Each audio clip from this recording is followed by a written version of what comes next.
Good afternoon, East Castle Place. Welcome to this edition of State of the Castle. Coming to you live from the Bradford Terrace Lounge as there's some work being performed in Lindsay Hall as we get our acoustic system online. So, very excited about that. So we have a full agenda today with a number of directors that will answer your questions as well as a few updates on behalf of the community.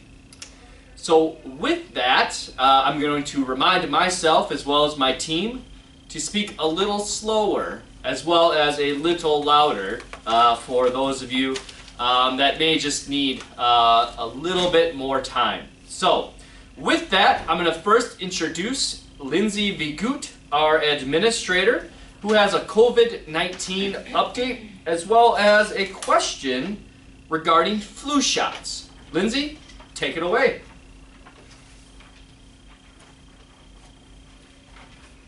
Well, good afternoon, East Castle Place residents.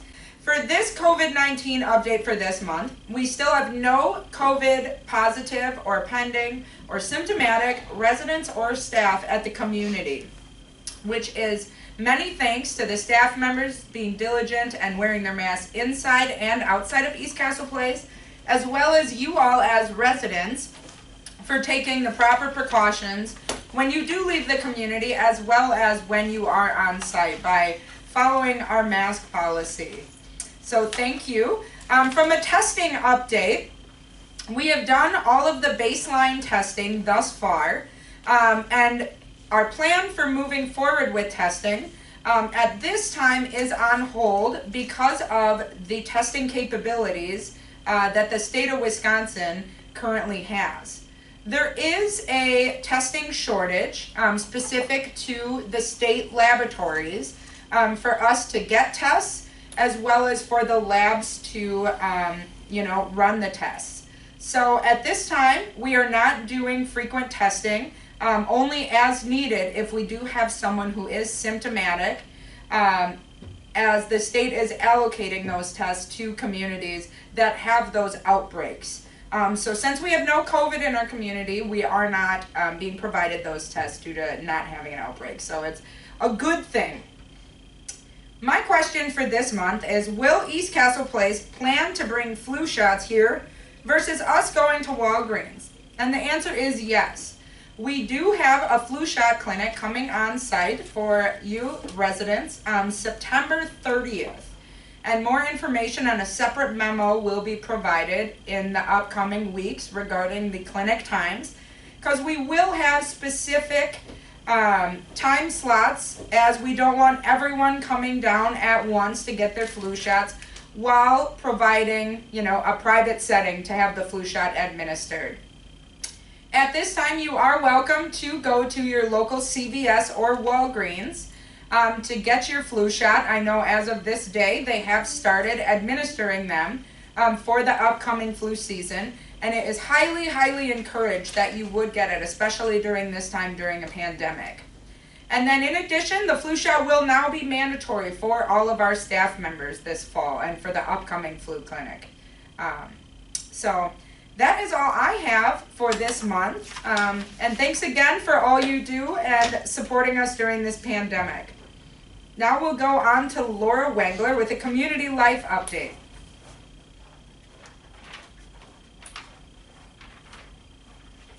Thanks, Lindsay. Good afternoon, everyone. We have a lot of things coming up in community life I wanted to let you know about. First of all, we're going to be starting Community Connections again on channel 955. That's resident interviews, and that's been a popular group in the past. It's a way to welcome our new residents, and I'll be choosing residents and looking for participants. For those of you who are interested, you can get in contact with me. Also, per some residents' request, we're going to have some outdoor music on Wednesday afternoon. We have an island theme this week. You probably already recognize that we've had our pina coladas out. So Caribbean Eclipse will be coming and performing music at 1:30 in the garden, at 2:30 in our circular drive, and at 3:30 in the gazebo area. So watch for that on your activity packet. We're excited about that. Also, for those of you who helped with voter registration, thank you so much for that. We were able to register 36 residents and we're going to be providing this again. September 2nd, 3rd, and 4th in the afternoon in the Bradford Terrace Lounge. You're going to have the opportunity to register to vote and request an absentee ballot as well. So again, thanks to the residents that's helped with that. We're really getting out the vote. If you have any questions, please contact me. Also, we're happy to have our church services again. Our Mass and our ecumenical services will start up again in early September. So watch for the information in your next activities packet for set days and times. Thank you so much. Next we have on the agenda, Anna Landis with Sales and Marketing.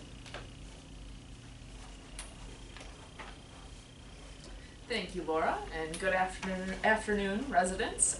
First, I want to thank you all for welcoming me back to the community. I've been back for about a month, and let me tell you, it's great to be here. My son is doing very well, going to daycare, having a great time, so if you ever stop on down, I'm happy to share pictures.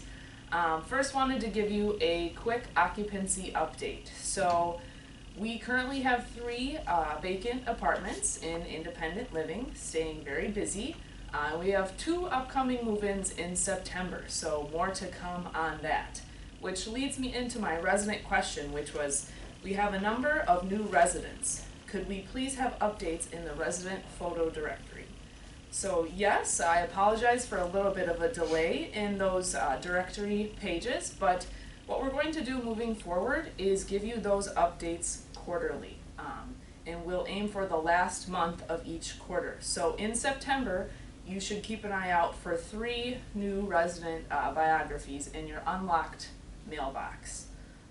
So check those mailboxes. If you have any other questions about the photo directory, please see myself or Fern Gonzalez, and we're happy to help.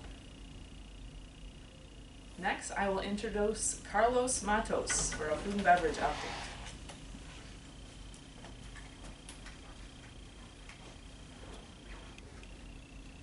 Hello everyone. So our big news this month, of course, is that we've reopened the dining room for dine-in service. I want to thank everyone who's been so gracious through this last few months and our trials and tribulations of to-go service. Hopefully we've kept you all happy, and now we get to add in another layer of service that I'm sure everyone is missing. To those of you who've joined us so far, thank you so much. For those of you who came in early and helped us with a few practice days to get our new staff ready, thank you as well. Please remember that we are also open for dine-in service this Sunday, and we will continue to be until further notice.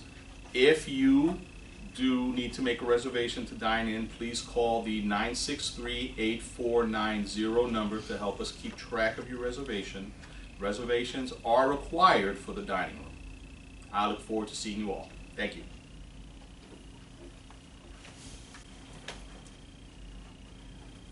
Hello everybody.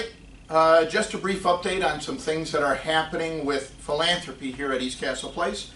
I'm really pleased to announce that we, in the last month, received our very first car donation here at East Castle Place.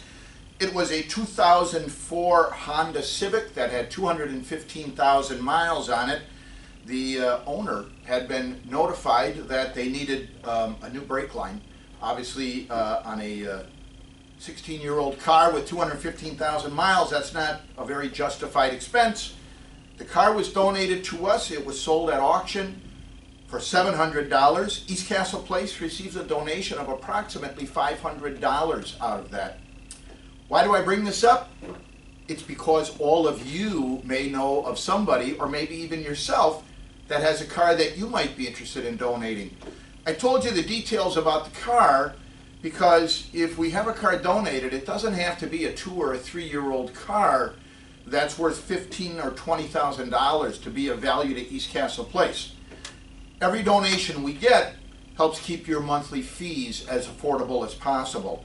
So keep that in mind. If you or somebody you know, maybe even a family member who's not here at East Castle Place, wants to explore the possibility of donating a car, there is information right on our website. If you go to eastcastleplace.com, go to support us, and then drag down a little bit, you'll see some information about the car donation program. You can also reach out to me, however, and I'll be happy to share all of that information with you. It actually was a very simple process. I can tell you the donor is very pleased with how non-intrusive it was. It basically was providing the title, the keys, everything then from then on was done for the donor on behalf of the firm that we use. I'm also very pleased to announce that one of your neighbors has noticed that more and more people are out walking as a relief from cabin fever because of coronavirus. Typically they're walking around the campus or around the block, maybe something like that.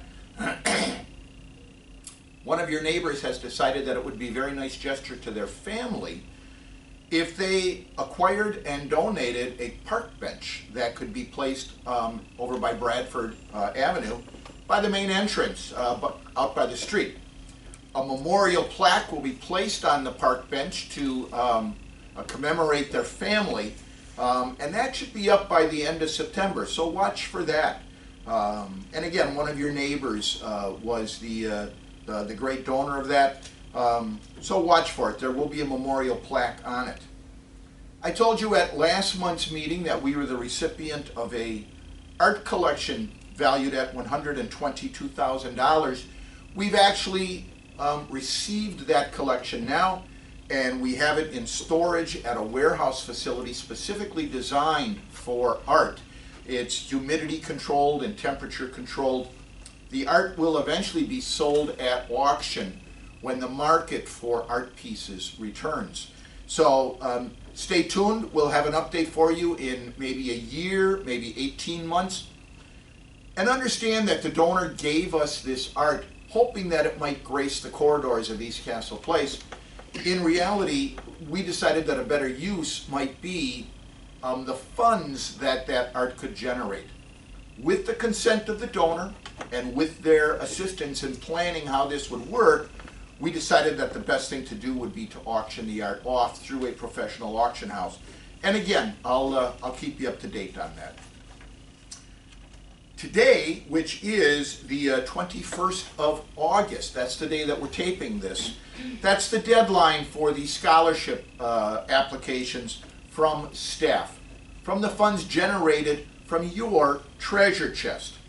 I'm pleased to say that as of today, we have in the neighborhood of $15,000 that are available for our student employees. We have 6 applications in already, but we have 6 more hours to go yet, and I expect to at least double that between now and 5 o'clock. Decisions will be made as to who is awarded these scholarship funds by a committee of your peers. They'll gather probably in a week or two to determine the recipients and the amount of money that they will be receiving. And the committee of your peers are all treasure chest volunteers. They prefer to remain anonymous because they don't want any lobbying on behalf of this employee or that application. But we'll have an update for you as soon as those decisions are made. I think, I know, the final thing I wanted to tell you is that you might have noticed that the setting for today's meeting is a little bit different. We're meeting in the Bradford Terrace Lounge today because Lindsay Hall is out of commission. It was out of commission yesterday, which was Thursday the 20th. It's out of commission today, Friday the 21st. It will be out of commission next Friday, the 28th of August. All 3 of those days are because we are finally wrapping up the acoustic system in Lindsay Hall. Great progress was made tomorrow. I am told that by the time the workers go home today, the system may be fully functional, but it won't be finely tuned yet. There will be feedback that comes in through the speakers, and all of that needs to be acoustically tuned so that we get prime performance, and that'll take place next Friday. So very, very quickly, you'll be able to enjoy this wonderful donation that will make East Castle Place a great place to host events right down in Lindsay Hall. And that's all I have for you. If you have any questions, feel free to contact me at any time. Thank you.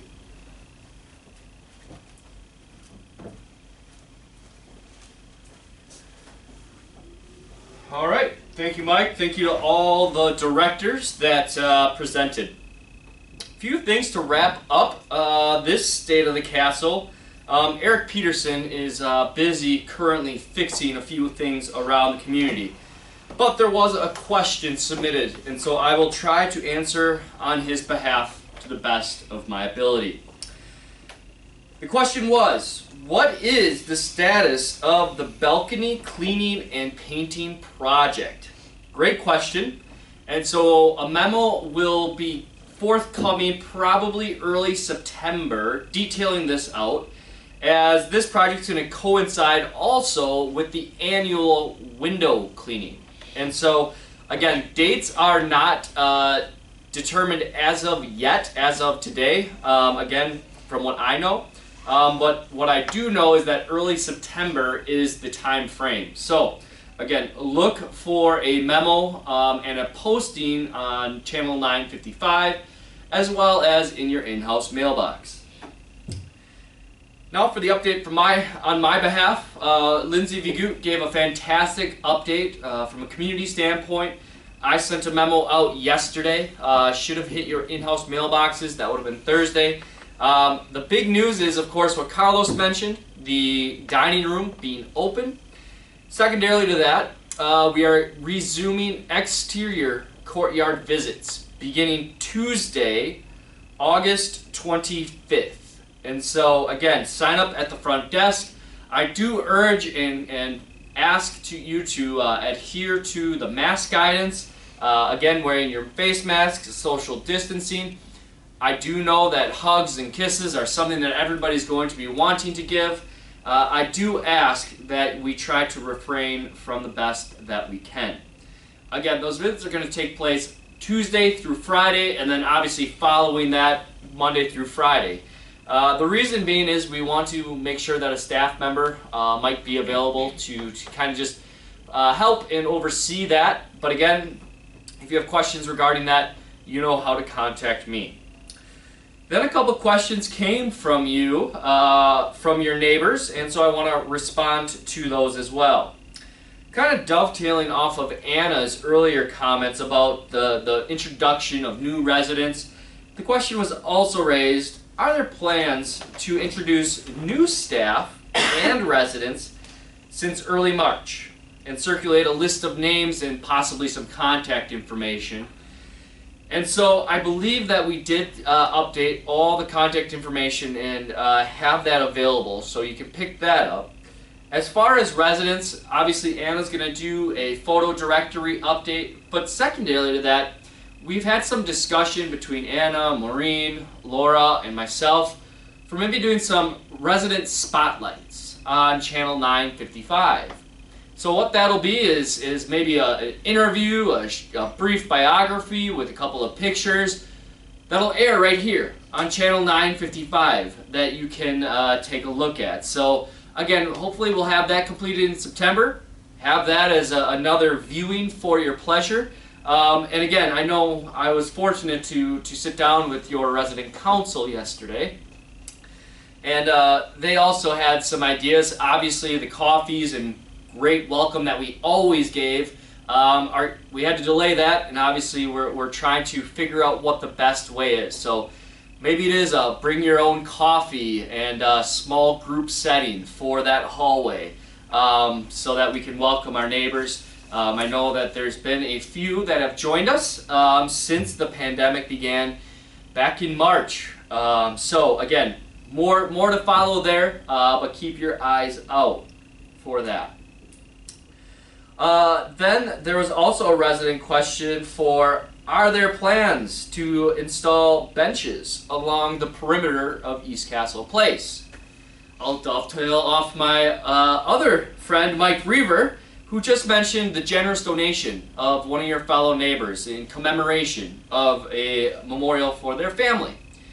I think the cost of that was roughly $250, give or take, for the plaque and the bench.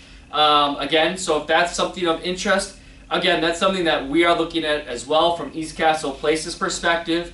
But again, we do have and have installed some benches along the walkway here on the left-hand side of Bradford Terrace, along Bradford Drive and wanting to increase that exposure. Downer Avenue gets a little tricky just because there is a hill on Downer Avenue. On the other side of the sidewalk, it is public property. I don't believe Milwaukee would have an issue with benches, but ultimately that's up to them. So, again, if you do have interest in maybe doing a similar donation, talk with Mike Brever. He's happy to help you out with the tax write-off and getting that all squared away. We'll make it as easy as possible. Just let us know you're interested and we'll take it from there. So again, we do have plans. I know that a number of you take advantage of those benches.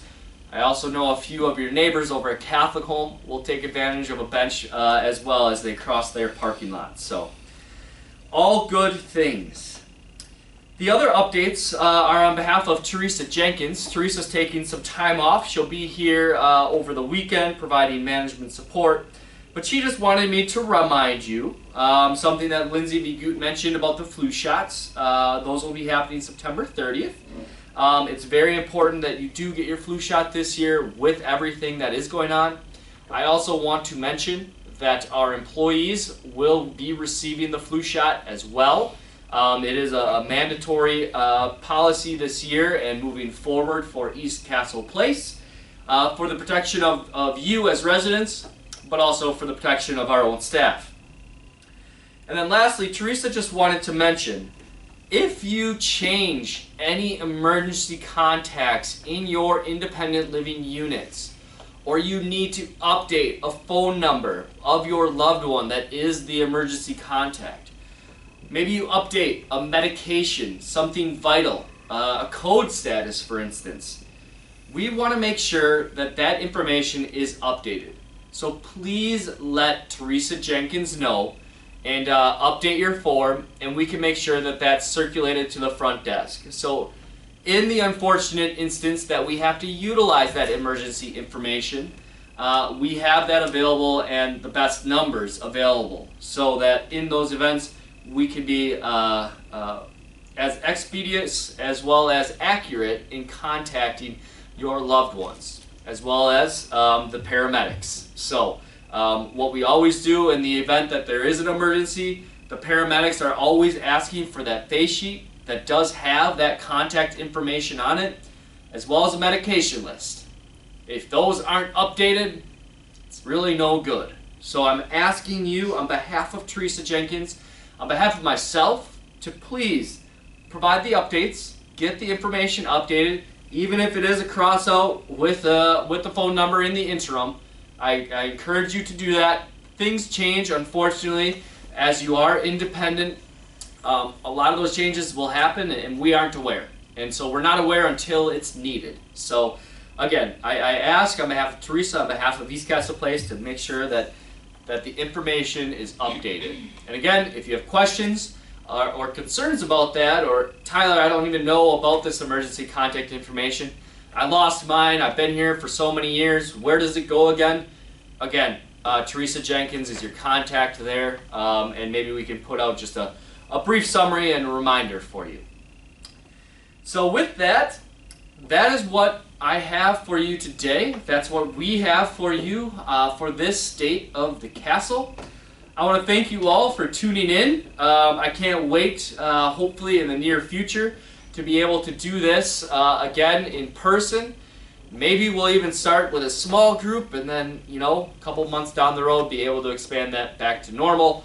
Again, taking the abundance of caution during these times. In all, I want to wish everybody well. I want to wish everybody a continued fantastic week. Enjoy the end of August, the beautiful weather. They were saying the dog days this summer, but I think we've hit a kind of a lucky streak here in August of beautiful weather. Also, as a reminder, go Bucks, go Brewers, cheer on the teams, and enjoy the rest of your day. Have a wonderful afternoon, everybody.